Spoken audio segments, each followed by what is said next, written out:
साथियों, पिछले कई हफ्तों से एक बिल्डअप किया जा रहा था कि साहब तैमूर राणा का प्रत्यर्पण होना, और प्रत्यर्पण हुआ। पिछले 1.5 दशक से जिन एजेंसीज ने इस दिशा में बहुत मजबूती से कदम उठाए, यूपीए की सरकार के वक्त जो कदम उठाए गए, और उन्हीं एजेंसीज ने इस सरकार के तहत भी उन्हीं कदमों को और आगे बढ़ाया, उसके लिए बहुत बधाई के पात्र हैं। लेकिन इसके लिए जो एक श्रेय लेने की होड़ मोदी सरकार के में और मोदी सरकार के भक्तों में मची हुई है, वो आपको थोड़ा समझना चाहिए, क्योंकि ये लोग तो सूर्योदय के लिए भी श्रेय नरेंद्र मोदी को देते हैं, सूर्यास्त के लिए भी उन्हीं को श्रेय देते हैं, सूर्य ग्रहण को छोड़कर बाकी सब चीजों का श्रेय नरेंद्र मोदी को देते हैं, उनको छोड़िए। लेकिन क्रोनोलॉजी समझिए। क्रोनोलॉजी क्या है? अक्टूबर 2009 में डेविड हेडली और तैमूर राणा डेनमार्क के कोपेनहेगन में आतंकी हमले की साजिश करते हुए पकड़े गए। जब वो पकड़े गए तो यह खुलासा हुआ कि मुंबई के 26/11 के हमलों में के भी यही जिम्मेदार हैं।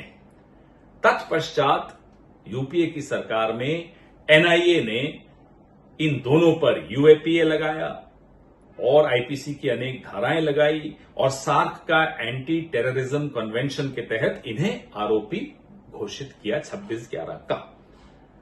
इसके बाद कानूनी प्रक्रिया चलनी शुरू हुई। अमेरिका में अलग कानूनी प्रक्रिया चल रही थी। अमेरिका ने 26/11 के मामले में इन्हें बरी कर दिया। तब यूपीए की सरकार ने, कांग्रेस की सरकार ने, मनमोहन सिंह की सरकार ने सार्वजनिक रूप से अपनी निराशा व्यक्त की। कोई सरेंडर मोदी की तरह नहीं, सार्वजनिक रूप से की, और अपना प्रयास, कूटनीतिक प्रयास, कानूनी प्रयास सब चलता रहा। इसी दौरान नवंबर 2009 में जब कनाडा की सरकार ने, हमारी कूटनीतिक सफलता का मैं आपको एक उदाहरण भी देना चाहता हूं कि कनाडा की सरकार ने तमाम खुफिया जानकारियां हमें दी। अमेरिका की सरकार ने एमलैट के तहत खुफिया जानकारियां हमें दी। ये सब यूपीए सरकार में हुआ। लेकिन जब इन्हें बरी कर दिया गया अमेरिकन कानून के हिसाब से, तब हमने, जैसा कि मैंने आपको बताया, सार्वजनिक रूप से निराशा व्यक्त की और हमारे विदेश मंत्री सलमान खुर्शीद जी, हमारे विदेश सचिव रंजन मथाई जी, ये लोग सब लगातार secretary of state Hillary Clinton और अनेक अमेरिकी अधिकारियों के साथ अपना पक्ष मजबूती से रखते रहे।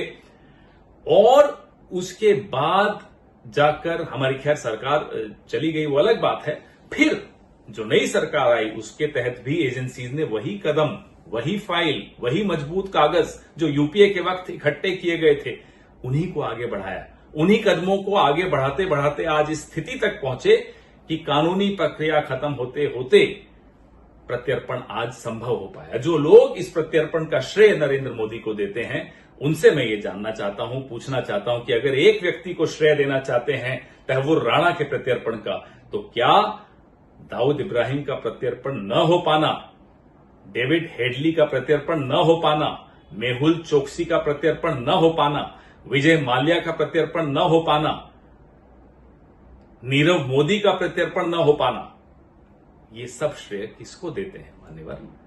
यह भी जानने लायक बात है। ये बात भी समझ लीजिए, जब भी भारत के हितों के खिलाफ कुछ भी होता है, वो पार्लियामेंट अटैक हो जो बीजेपी के वक्त हुआ, वो कंधार हो जो बीजेपी के वक्त हुआ, हम बीजेपी सरकार के साथ कंधे से कंधा मिलाकर भारत के हितों की रक्षा करने के लिए खड़े रहे।